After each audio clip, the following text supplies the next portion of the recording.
পারবেন মনের থেকে তওবা করতে? কে কে পারবেন দেখি? পাক্কা? তাহলে বলে দেন, আল্লাহ অতীত থেকে তওবা করলাম। বলেন বলেন বলেন, মনের থেকে বলেন। নামান যদি মনের থেকে বলে থাকেন, রব্বে কাবার কসম, আপনি নিষ্পাপ, আপনার গুনাহ নাই। এই উম্মত জানে না আল্লাহর সাথে কতটুকু দোস্তি। এই উম্মত যদি জানতো, তাহলে উম্মতকে নিয়ে খেলার সুযোগ ছিল। দুনিয়ায় উম্মতকে নিয়ে খেলতেছে, এখন মুসলমানদেরকে নিয়ে খেলতেছে। উম্মতের এই দুরবস্থা হইতো না, আমার চোখ বিয়োগ মিলে না। আমি শুধু পড়ার বিদ্যায় বলতেছি না, আমার দুনিয়া ঘুরারও একটা অভিজ্ঞতা আছে, আমার যোগ বিয়োগ মিলে না। এই উম্মতের এই দুরবস্থা হবে কেন?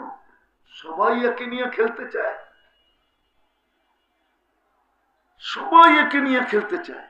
অথচ আমি জুমার ভিতরে বলে আসছি, জুমার ভিতরে আল্লাহ এই উম্মতকে একজনের জন্য 3 জন খাদেম দিছে। কয়জন? কয়জন? কয়জন? একজনের খেদমত করবে কয়জন? আল্লাহর যুক্তি দেখেন, যুক্তি আমি আল্লাহটাই দিতেছি। 200 কোটি মুসলমান, কত? 600 কোটি মুসলমানের বাগে, তাহলে আপনার বাগে কয়জন করলো? আরে বলেন না, কয়জন? 3 জন আপনার খেদমতের জন্য পয়দা করছিল। আল্লাহ বলছিল, তুই আমার হয়ে যা, এই 3 জন আমি তোর বানায় দিব। 3 জন সারাদিন তোর পায়ে তেল মালিশ করবে, 3 জন তোর সেবা করবে। আমি যুক্তিও দিছি, সবাই যদি মালিক হয় তাহলে কর্মচারী হবে কে? বলেন না, কর্মচারী হবে কেউ? হ্যাঁ, সবাই যদি মালিক হয় তাহলে কর্মচারী কেউ হবে? সবাই যদি বাড়িওয়ালা হয়, বারাটিয়া কে হবে? সবাই যদি ডাক্তার হয় তো রোগী কে হবে? আল্লাহর সিস্টেম আছে। আল্লাহ বলে, মুসলমান উম্মতে মুহাম্মাদি, আমি নির্বাচিত করছিলাম তোকে আমার জন্য। হুয়াজতাবাকুম, কোরআন বলে, হুয়াজতাবাকুম ওয়া মা জাআলা আলাইকুম ফিদ-দীন মিন হারাজ মিল্লাত আবিকুম ইব্রাহিম হুয়া সাম্মাকুমুল মুসলিমিন। আল্লাহ বলে, তুই নির্বাচিত আমার জন্য, আমি নির্বাচিত করছি তোকে আমার জন্য, তুই আমার হয়ে থাক, 3 জনকে তোর সেবায় লাগায়।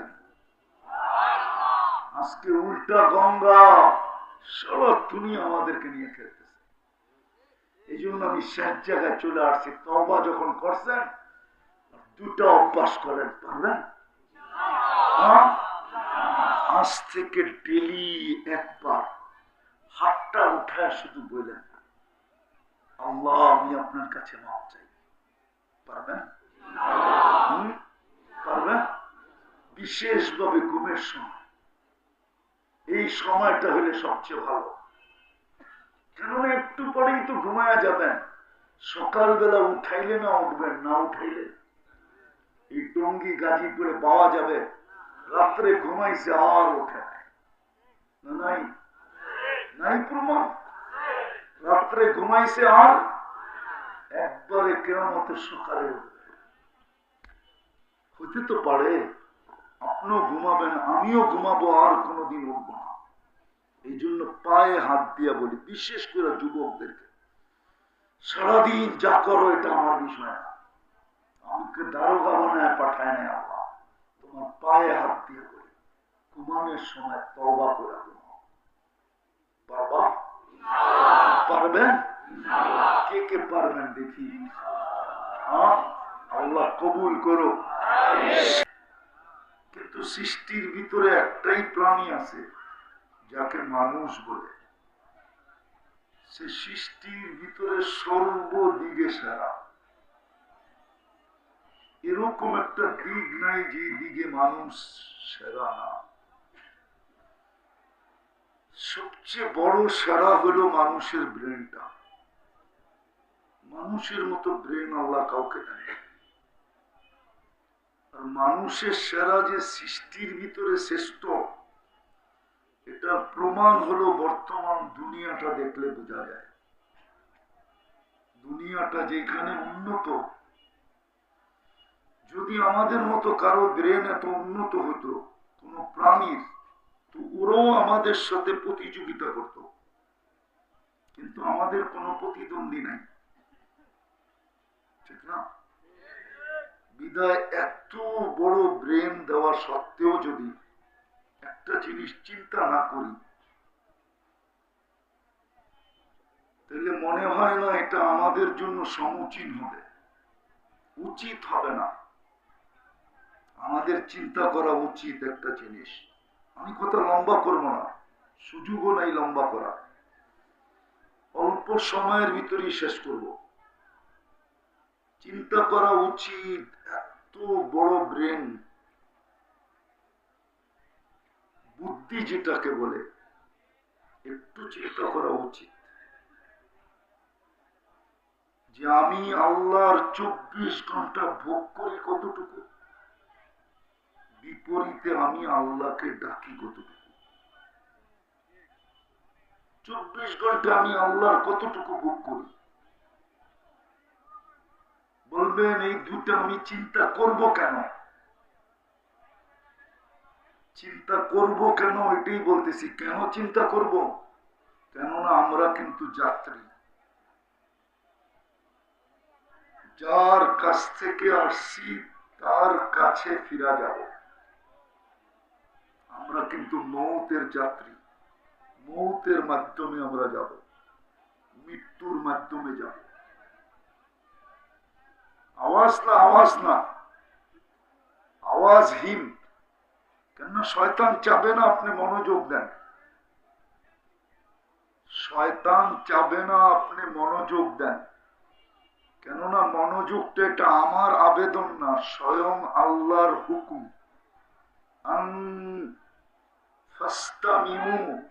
কোরআন বলতেছে মনোযোগ দিয়ে শোনো।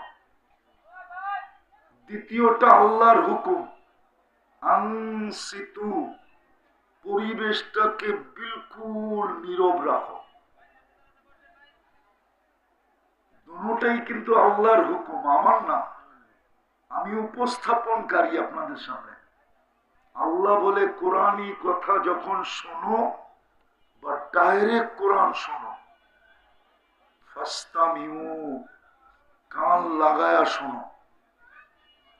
দ্বিতীয় আল্লাহর হুকুম হলো আনসিতু, পরিবেশটাকে বিলকুল নীরব রেখা শোনো। এই জন্য আবারও অনুরোধ করতেছি, আওয়াজ না, কথা কিন্তু এইখান থেকে আসে না, ওইখান থেকে আসে। মেনা নেন আমার কথা, কথা এইখান থেকে আসে না, ওইখান থেকে আসে। নাইলে কিন্তু অচিরই একটা দিন আসতেছে, এক আল্লাহওয়ালার কথাই সত্য হবে। জানি না টঙ্গীতে কোনো বড় কবরস্থান আছে কিনা, আমার জানা নাই যে বিশাল বড় কবরস্থান। ঢাকাতে যেরকম আজিমপুর কবরস্থান আদি যুগ থেকে, এরকমই এক কবরস্থানে বসে এক আল্লাহওয়ালা কাঁদতে ছিল। যুবক যে জিজ্ঞাসা করছে, বাবা কাঁদিস কেন? এই কবরস্থানে তোর কান্না দেখবে কে? যদি তোমার প্রয়োজন থাকে তাহলে কবরস্থান, এখানে তোমার প্রয়োজন মেটাবে কে? চলো লোকালয়ে যে কাঁদো। বাবা বলতেছিল, যুবক আমি যদি তোমাকে বলি তো তুমি বুঝবে? যুবক বলতেছে, বলো বাবা। তো বাবা বলতেছিল, আল্লাহওয়ালা বলতেছিল, যুবক আমি চোখে দেখতেছি এই কবরের মানুষগুলা যখন উপরে ছিল না, যেমন আমরা এখন উপরে, ঠিক না? না ভিতরে? যখন উপরে ছিল, আল্লাহ 24 ঘন্টা ডাকতো মাফ করার জন্য। কসম খোদা, আল্লাহ 24 ঘন্টা আমাদেরকে ডাকেন মাফ করার জন্য। আল্লাহর আমাদেরকে শাস্তি দিয়ে কোনো বেনিফিট নেই। যদি বেনিফিট থাকতো তাহলে কোরআন এত বড় ঘোষণা দিত না। কোরআন বলে মা ইয়াফআলুল্লাহু বিআযাবিকুম, আল্লাহ বলে তোমাদেরকে শাস্তি দিয়ে আমার লাভ কি? আল্লাহ লাভের ঊর্ধ্বে। আল্লাহ তো আল্লাহ, আল্লাহ তো নাইলে আনার সামনে দাঁড়ায় দেখেন এক ফোঁটা পানিকে এত সুন্দর রূপ দিল কি করে? যদি আল্লাহ আল্লাহ না হইতো। এক ফোঁটা পানি, এক ফোঁটাও না। আপনাদের বিজ্ঞান বলে মার পেটে যখন দুইজনের পানিটা যায় এক ফোঁটা, ওটাকে 2.5 লক্ষ ভাগ করা হয়। 2.5 লক্ষ। কত কত? 2.5 লক্ষ ডিম তৈরি হয়। ডিম, এটা বিজ্ঞানের ভাষা। একটা ডিম দিয়ে মানুষকে তৈরি করে, বাকিগুলা বিনষ্ট হয়ে যায়। তাইলে এক ফোঁটা পানির কত ভাগের এক ভাগ আমি? 2.5 লক্ষ ভাগের এক ভাগ হলাম আমি। যে আল্লাহ এটাকে এরকম সুন্দর রূপ দিতে পারে, ওই আল্লাহ শাস্তি দিতে চান না। আমরা তো নিজেরা নিজের শাস্তি নিজের উপরে টাইনা নিয়ে আসি। বিশেষ করে আমি যুবকদেরকে বুঝাইতেছি, আল্লাহ শাস্তি দিতে চান না। কি লাভ তোমাকে শাস্তি দিয়া? শাস্তি দিয়া কি লাভ হবে? আল্লাহর কোন লাভ নাই শাস্তি দিয়া। তো বাবা বলতেছিল, আমি দেখতেছি এই কবরস্থানের মানুষগুলা যখন জমিনের উপরে ছিল, আল্লাহ 24 ঘন্টা ডাকতেন মাফ করার জন্য, কিন্তু এক চূর্ণ হাত উঠাইত না। বলো যুবক, বলো কে মজমা, কে প্রতিদিন আল্লাহর কাছে হাত উঠায়? নির্দিষ্ট একটা সময়, কোন একটা সময় নির্দিষ্ট করে হাত উঠায় বলে আল্লাহ মাফ করে দেন। এই মজমায় কয়জন আছে? একজনও তো নেই। ডেইলি তো আল্লাহ ডাকে। আমি হাদিস দিতেছি, ইয়াবসুতু ইয়াদাহু নাহারা, সারাদিন হাত প্রসারিত করে রাখে। হাত্তা ইয়াতুবা মাসিআল লাইল, রাতের অন্ধকারে যে গুনাহ করছে সেজন্য দিনের আলোতে মাপ চায় না। আবার ইয়াবসুতু ইয়াদাহু লাইলান, সারা রাত্র হাত প্রসারিত করে রাখে। হাত্তা ইয়াতুবা মাসিআন নাহার, যে সূর্যের আলোতে গুনাহ করছে সেজন্য চুপে চুপে রাতের অন্ধকারে মাপ চায় না। আরেকটা শোনাবো, দুনিয়ার মানুষের স্বভাব হলো প্রতিশোধ নেওয়া। কি নেওয়া? কি নেওয়া? মানুষ হ্যান্ডকাপ পড়াইতে ভালোবাসে, বেড়ি পড়াইতে ভালোবাসে, ডান্ডা বেড়ি পড়াইতে ভালোবাসে, শিকল পড়াইতে ভালোবাসে, কোর্ট কাছারি ভালোবাসে, জেল জরিমানা ভালোবাসে, ঠিক না? হ্যাঁ, এমনকি ফাঁসির কাস্টে চড়ানো ভালোবাসে। জানি না যুবক বুঝবে কিনা। রব্বে কাবার কসম, ও যুবক, যে আল্লাহ তোমাকে যৌবন দিছে একটু ভাবো, ওই আল্লাহ তোমাকে মাফ করা ভালোবাসে। ইউহিব্বুল আফওয়া। আল্লাহ বলে দুনিয়াওয়ালাদের নীতি রীতি ভিন্ন, আমারটা ভিন্ন। দুনিয়াওয়ালারা আসামিকে তালাশ করতে থাকে। আমরা দেখছি এবং দেখতেছি, অতীতও দেখছি, এখনো দেখতেছি, হবে। এইখানেও ফেরেশতা হবে। আমাদের পিছনে লোক লাগানো থাকে, ইন্টেলিজেন্স। আমাদের পিছনে লোক লাগানো থাকে যে বয়ানে বলে কি, বয়ানে বয়ানে দেশের বিরুদ্ধে তো বলে না, দলের বিরুদ্ধে তো বলে না, ব্যক্তির বিরুদ্ধে তো বলে না, অপপ্রচার তো করে না। এটা তো দুনিয়ার মানুষের স্বভাব, আসামিকে তালাশ করে। রব্বে কাবার কসম, যুবক, একটু পরেই আল্লাহ প্রথম আকাশে আসবে আসামিকে ডাকার জন্য। হাল মিন মুস্তাগফির ফাগফির লানা, কে আসিস আসামি, আয় আমি মাফ করার জন্য চলে আসছি। আমি যেটা বুঝাইতেছিলাম, চিন্তা করা উচিত।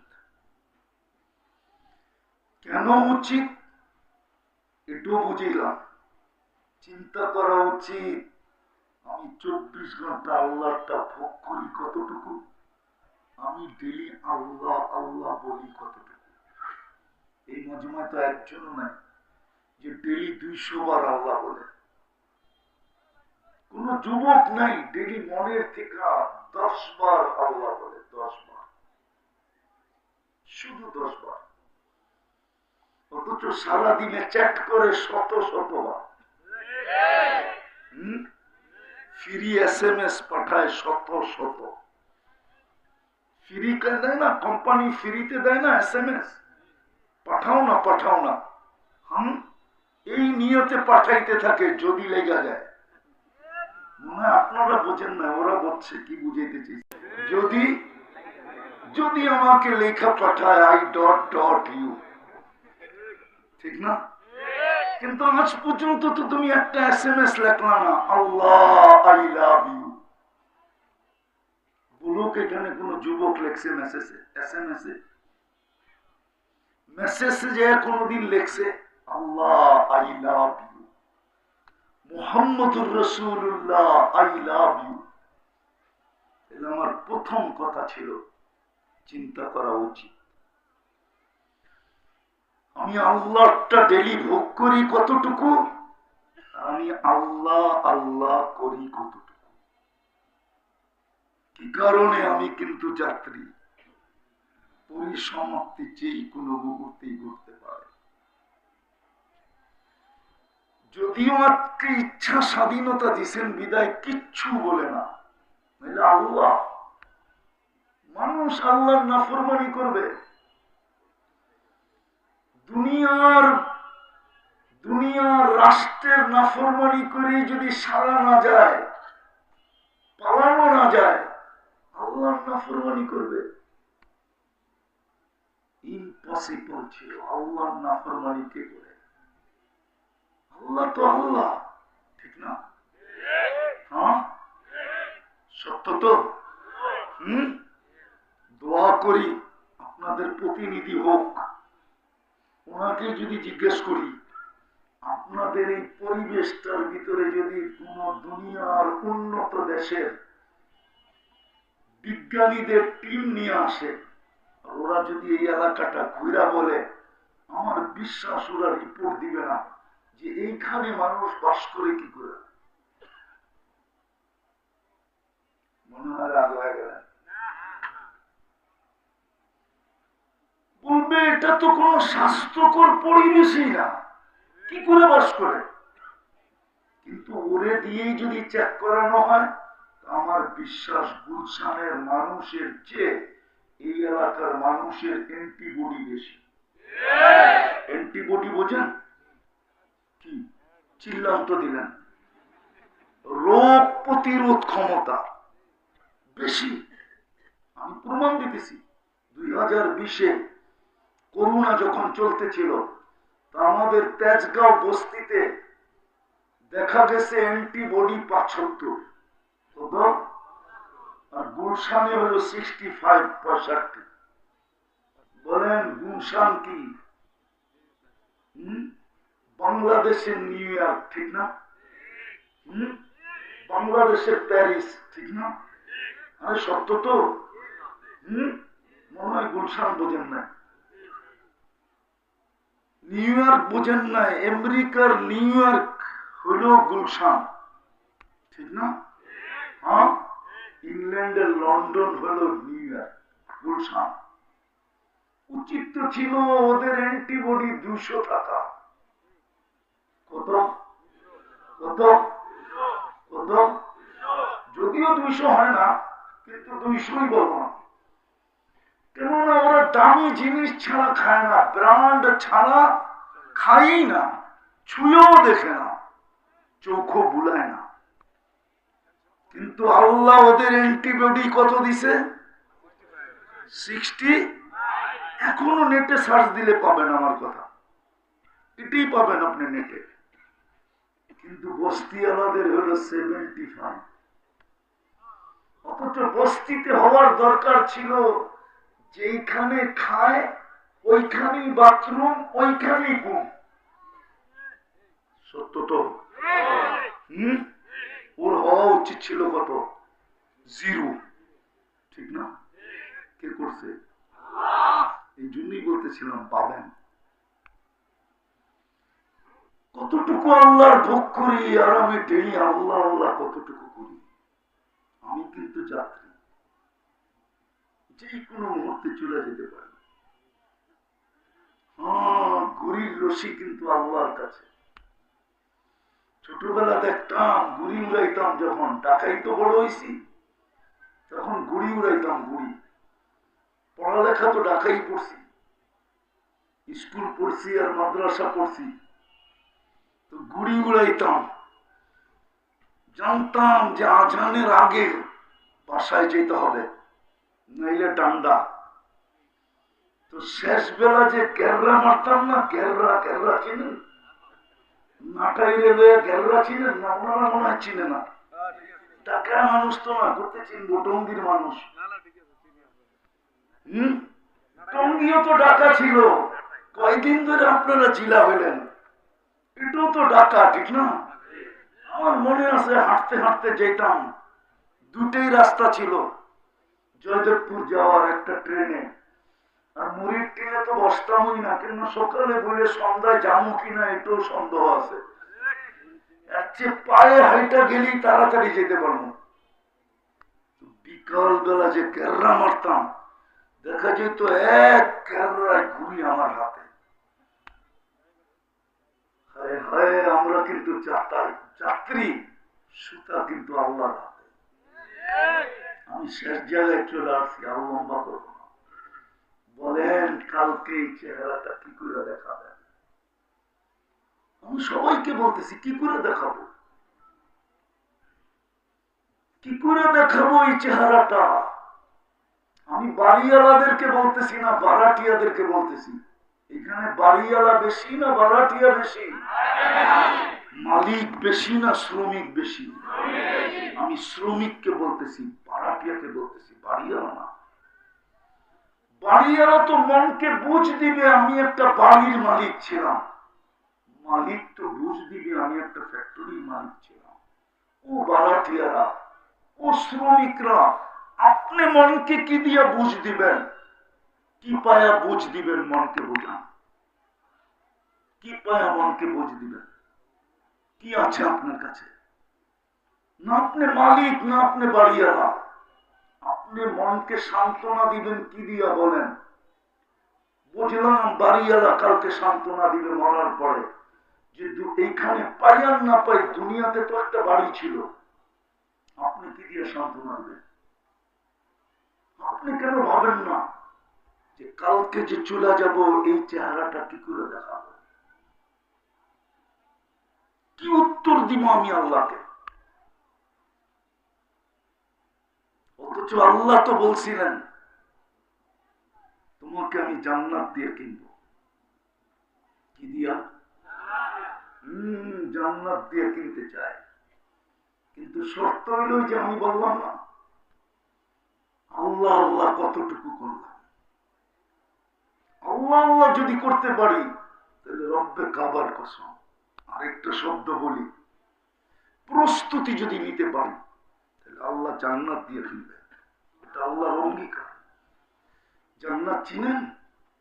প্রত্যেকে চিনবেন। এত বড় ফ্লাইওভার দেখলে আর কি জান্নাত মনে থাকে? গাজীপুরের যে ফ্লাইওভার, ঠিক না? চৌরাস্তার থেকে যায় একবারে মতিঝিল পর্যন্ত, ঠিক না? যাত্রাবাড়ি পর্যন্ত লাগতেছে। এত বড় ফ্লাইওভার দেখলে কি আর জান্নাত মনে থাকে? আর গুগলে তো জান্নাতও নাই, ঠিক না? আছে নাকি গুগলে জান্নাত? আছে, আছে, একটা আছে, সেটা হলো ভৈরবের হোটেল জান্নাত। ভৈরবে একটা হোটেল আছে জান্নাত হোটেল, পরিবহন দ্বারা গেলে দেখবেন। ভৈরব যান কখনো? অথবা গাজীপুরে যদি কেউ বাড়ি বানায় থাকে বিশাল অট্টালিকা, ওটার নাম দিছে জান্নাত ভিলা, তাইলে হয়তো গুগলের ভিতরে ওটার নাম আছে, কিন্তু আসল জান্নাত তো গুগলের কাছে নেই। আল্লাহ তো আসল জান্নাত দিয়ে কিনতে চায়। হায় হায়, রাগ হয়ে যাবে দুনিয়ার মানুষ। আল্লাহ তো এই সবচেয়ে ছোট বাড়ি এই দুনিয়ার 10 গুণ বড়। এই জন্যই তো আল্লাহ বলছে উতিকা মুলকান কাবীরা, তোকে বড় রাজত্ব দিব। কি একটা ওয়ার্ডের রাজত্ব আর কি একটা থানার রাজত্ব। আল্লাহ বলে তোকে বিরাট বড় রাজত্ব দিব, 10 গুণ বড়, 2,40,000 মাইল, 1.66 দিয়ে পূরণ দিলে কিলোমিটার বাড়ি হবে। আল্লাহ এত বড় জান্নাত দিয়ে কিনবে। আমাদের নবীজি দেখা এসে বলছে, দেখা চোখে দেখা এসে বলছে। কেন যে আমরা হারায় গেলাম। বিদায় আমি শেষ জায়গায় চলে আসছি, একটু ভাবেন। টঙ্গীর মানুষ রাগ হয় না, যদি পানির দামে ডেলি অক্সিজেন কিনতে হইতো, পানির দামে ডেলি 16,500 টাকা বিল দিতে হতো, 16,500। আপনি আর আমি ডেলি 550 লিটার অক্সিজেন নেই, 30 টাকা লিটার যদি হতো না, তাহলে 16,500 টাকা বিল আসে। বাংলাদেশের মতো আল্লাহ কারো সামনে উন্মোচিত করেন নাই। বাংলাদেশের প্রথম সারির শিল্পপতি যমুনা গ্রুপের মালিক 2020 করোনা লগ্নে যখন ভেন্টিলেটর চলতেছিল, চায়না ডাক্তারের টিমকে বলছিল আমাকে সুস্থতা চাই না, আমাকে শুধু স্বাভাবিক শ্বাস নিতে দাও, এন্টার যমুনা কোম্পানি তোমাদের নামে লেখা দিব। ভাবেন, স্বাভাবিক শ্বাস নিতেছেন, কয় টাকা দাম? পানির দামে অক্সিজেন কিনলে 16,500 টাকা বিল দিতে হতো। জিব্বা যদি আমাদেরকে শ্বাস চেক করে না দিত, তাহলে আমি শ্রমিক পেশার মানুষদেরকে বলতেছি, সারা দিন প্যাথোলজি সেন্টারে লাইন ধরে দাঁড়ায় থাকতে হতো। ডায়াবেটিস মাথায় ইট মারতে থাকতো যে আমার ডায়াবেটিস, তাড়াতাড়ি আমার শ্বাস চেক করে দে, নাহলে আমি মরলাম। নাহলে সবাইকে শ্বাস চেক করার মেশিন কিনতে হতো, তাইলে বোঝা যাইতো শ্বাস চেক করার মেশিন কত দাম। বাকি মেশিন ভুল রিপোর্টও দিতে পারে। আমাদের দেশের বিত্তশালীরা আমাদের দেশে চিকিৎসা করে না, খুব কম। এরা চিকিৎসা করে India, Singapore, Thailand, America, England, Canada. কিন্তু ওনারা জানে আমাদের দেশের অধিকাংশ রিপোর্টই ভুল হয়। কি কি আপনার মেশিনে যদি ভুল রিপোর্ট দিত, মাসে একটা দিলেই তো যথেষ্ট ছিল। আপনি তো খাইতেন, ওই দিক দিয়ে ফুড পয়জন হইতো, ওই দিক দিয়ে হাসপাতালে ভর্তি হইতেন। হাসপাতালওয়ালারা তো এটা দেখতো না আপনি শ্রমিক নাকি। ওরা তো বিল বানাইতে বানাইতে এরকম বানাইতো, মারা যাওয়ার পরে বলতো আগে টাকা দে, পরে লাশ দিব। ঠিক না? কিন্তু আপনার জিহ্বা পর্যন্ত ভুল রিপোর্ট দিছে। আমি তো আপনার কোটটা বাদ দিয়ে আমারটা নিয়ে চিন্তা করি। আমি তো সারাদিন পান খাই, পারি না ঘুমের মধ্যে খাই। আমার জিহ্বা তো আজ পর্যন্ত ভুল রিপোর্ট দিল না। আপনার জিহ্বা তো ভুল রিপোর্ট দেয় না। এই বাজেট কে দিতেছে? যদি গ্রাম শুনতে মেশিন দিয়ে শুনতে হতো, আমি 3টা দেখাই না, 300 দেখাইতে পারি। 300 এই শরীরটাকে খুলে ওপেন করে দেখাইতে পারি আপনাদেরকে। এই জন্যই আমার কথা শুরুটা ছিল, চিন্তা করি আমি সারাদিন আল্লাহ ভোগ করি কতটুকু, সারা দিনে আল্লাহ আল্লাহ করি কতটুকু। আমি কিন্তু যাত্রী, কাউকে এই চেহারাটা কি করে দেখাবো? যিনি আমাকে সৃষ্টির ভিতরে শ্রেষ্ঠত্ব দিলেন, যিনি আমাকে মুসলমানের ঘরে নির্বাচিত করলেন, যিনি আমাকে উম্মতে মুহাম্মদী বানাইলেন, যিনি 24 ঘন্টা আমাকে ডাকতে থাকেন মাফ করার জন্য, কালকে এই চেহারাটা কি করে দেখাবো? উত্তরেই বা কি দিব, মনটাকে সান্ত্বনাই বা কি দিয়া দিব? বাড়িওয়ালা তো হইতে পারলাম না, মালিক তো হইতে পারলাম না, এখানে তো সব বাড়াটিই হবে, 2-4 জন স্টেজের লোক ছাড়া সবাই তো বাড়াটিয়া, কি দিয়ে মনকে সান্ত্বনা দিব? অথচ জান্নাত দিয়ে তো কিনতে চাইতেছেন। জান্নাত খোলার সময় নেই আমার কাছে, আবার কখনো আসলে খুলবো, একটু ভাবেন। শেষ কথা বলতেছি, ভাবতে ভাবতে যদি এই উম্মতের জন্য ভিতর থেকে যদি একটা ধাক্কা লাগে না, ধাক্কা, যে হায় আমি বুঝি শেষ, আমি বুঝি জাহান্নামী, আমি বুঝি ধ্বংসপ্রাপ্ত, আমি বুঝি শেষ। আল্লাহ বলতেছে, আল্লাহ, আমি আল্লাহর কথা শুনাইতেছি। আল্লাহ বলে ফালাম্মা তায়াক্কানতা বিল বাওয়ার ওয়া যানানতা আন্নাকা মিন আহলিন নার। আফসোস যদি আপনারা আরবি জানতেন, তাহলে আমার এই আরবি পড়াটা আরো মজার হতো। আল্লাহ বলে ফালাম্মা তায়াক্কানতা বিল বাওয়ার ওয়া যানানতা আন্নাকা মিন আহলিন নার মানাহতু ইলাইকা রিদওয়ানি ওয়াল্লাইতু ইলাইকা গুফরানি ওয়া কুলতু লাকা লা তাহজান গফরতু লাকা যুনুবা ওয়াল আওসার ওয়া লিআজলিকা সাম্মাইতু নাফসি আল আজিজুল গাফফার। আল্লাহ বলে তুই চিন্তা করতে করতে এই সিদ্ধান্তে পৌঁছতে দেরি, তুই যখন এই সিদ্ধান্তে পৌঁছলি হায় আমি বুঝি শেষ, তুই সিদ্ধান্তে পৌঁছতে দেরি, আমি রেজার চাদর দিয়ে তোকে ডাকতে দেরি করি না, মাগফিরাতের ভিতরে ডুবাইতে দেরি করি না, ছুটা আইসা তোর পেটে হাত বুলাইতে দেরি করি না। আর আমি চিৎকার দিয়া বলি চিন্তার কোনো কারণ নাই, তোর চিন্তাই তোর গুনাহ খাতাকে মাফ করে দেওয়া হবে, চিন্তার কারণেই তোকে মাফ করে দিলাম। তোর জন্যই তো আমি আজিজুল গাফফার, নাইলে আমার এই নামটা ধারণ করার দরকারই কি ছিল? আজিজুল গফফার নাম ধারণ করার দরকারটা কি ছিল? এই জন্য আসেন চিন্তা করি, ভাবি, ভাববেন? আরে ভাববেন নাকি? হ্যাঁ হ্যাঁ, আরেকটা কাজ করতে হবে যদি পারেন, আরো 1-2টা কাজ করতে হবে। চলেন আজকে আল্লাহর কাছে তওবা করতে, পারবেন মনের থেকে তওবা করতে? কে কে পারবেন দেখি? পাক্কা? তাহলে বলে দেন আল্লাহ অতীত থেকে তওবা করলাম। বলেন বলেন বলেন, মনের থেকে বলেন। নামান যদি মনের থেকে বলে থাকেন রব্বে কাবার কসম, আপনি নিষ্পাপ, আপনার গুনাহ নাই। এই উম্মত জানে না আল্লাহর সাথে কতটুকু দোস্তি। এই উম্মত যদি জানতো তাহলে উম্মতকে নিয়ে খেলার সুযোগ ছিল। দুনিয়ায় উম্মতকে নিয়ে খেলতেছে, এখন মুসলমানদেরকে নিয়ে খেলতেছে।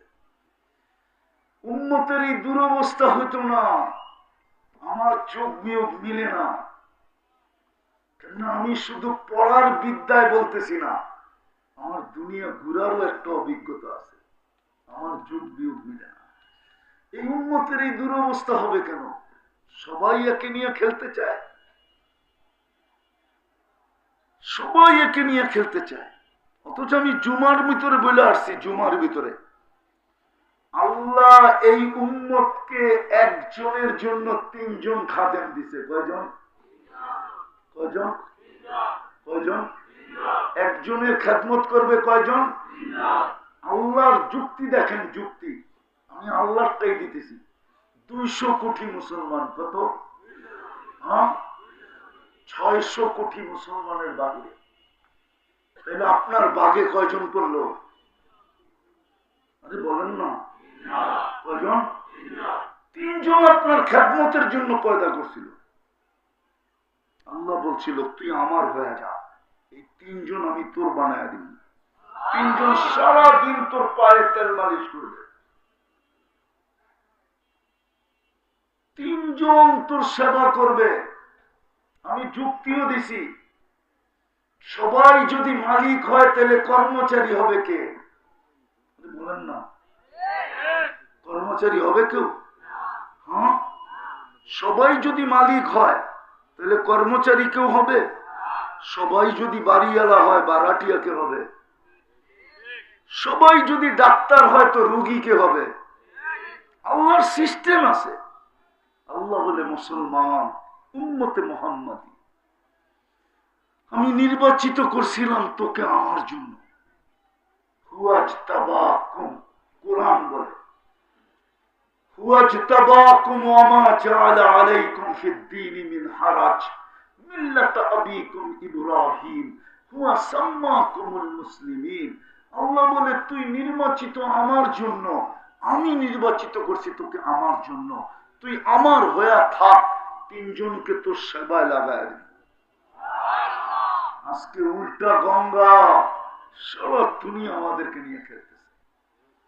এই জন্য আমি শেষ জায়গায় চলে আসছি। তওবা যখন করছেন দুটা অভ্যাস করেন, পারবেন? আজ থেকে ডেলি একবার হাতটা উঠায় শুধু বললেন আল্লাহ আমি আপনার কাছে মাপ চাই। পারবেন? পারবেন? বিশেষভাবে ঘুমের সময়, এই সময়টা হলে সবচেয়ে ভালো। কেননা একটু পরেই তো ঘুমায়া যাবেন, সকালবেলা উঠাইলে না উঠবেন, না উঠাইলে এই টঙ্গি গাজীপুরে পাওয়া যাবে রাত্রে ঘুমাইছে আর ওঠে নাই, নাই প্রমাণ। রাত্রে ঘুমাইছে আর একবারে কিয়ামতের সকালে উঠবে। হতে তো পারে আপনিও ঘুমাবেন, আমিও ঘুমাবো, আর কোনোদিন উঠবো না।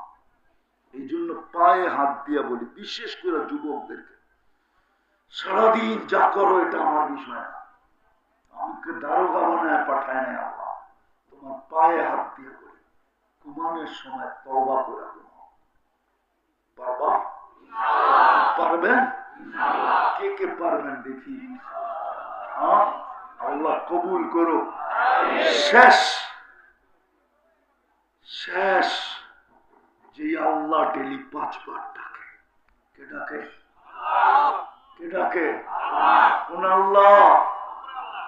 যারটা 24 ঘন্টা ভোগ করি ওই আল্লাহ, যার হাতে কুদরতি হাতে আমার হায়াত ওই আল্লাহ, যার কাছে আমার মৌত ওই আল্লাহ, রাখে তো মারে কে, মারে তো রাখে কে ওই আল্লাহ, আমার সুস্থতা যার কাছে, এভরিথিং যার কাছে। তারপরও বলতেছি ওই আল্লাহ ডাকে যিনি 99টা পদের মালিক, একটা না।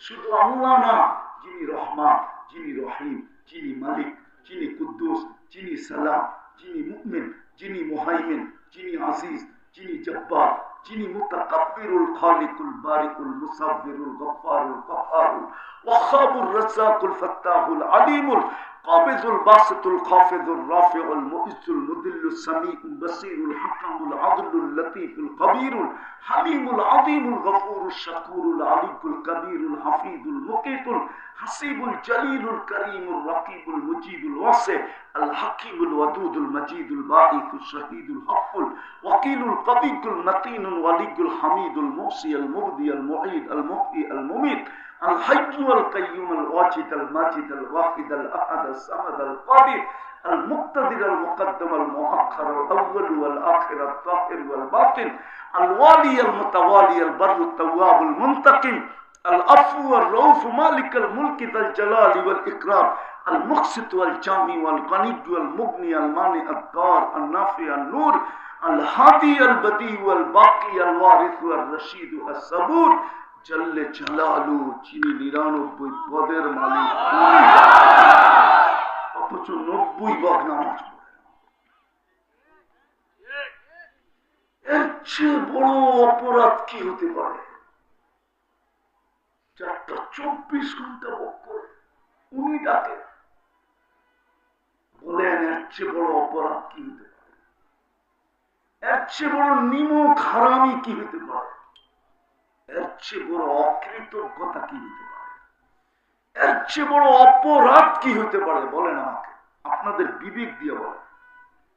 আল্লাহ ডাকে, 90 ভাগ নামাজ পড়ে না, না নারী না পুরুষ, না যুবক না বৃদ্ধ, সবাই কি বলে? ব্যস্ত। কি কি বলে? এটা শুনেই শেষ করতেছি, ব্যস্ত। এই জন্য কিতাবে আছে, মালাকুল মউত প্রথম এসে একটা চিৎকার দিবে, চিৎকার দিয়ে বলবে আইনাল ইশতিগাল, বল তোর ব্যস্ততা কোথায়?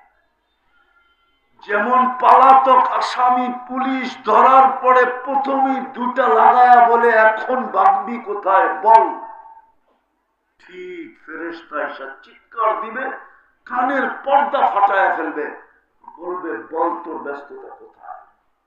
তারপরে একটা টান দিবে, দুটা বাহির করে ফেলবে, দ্বিতীয় চিৎকার দিবে জালাল ইশতিগাল, তোর ব্যস্ততার পরিসমাপ্তি ঘটায় দিলাম, আর তোকে কেউ ব্যস্ত দেখবে না। বিদায় চলেন, আজকে অঙ্গীকার করি আর কোনদিন নামাজ ছাড়বো না। পাক্কা? আল্লাহ আমাদেরকে আমল করার তৌফিক দান করেন। ওমা আলাইনা ইল্লাল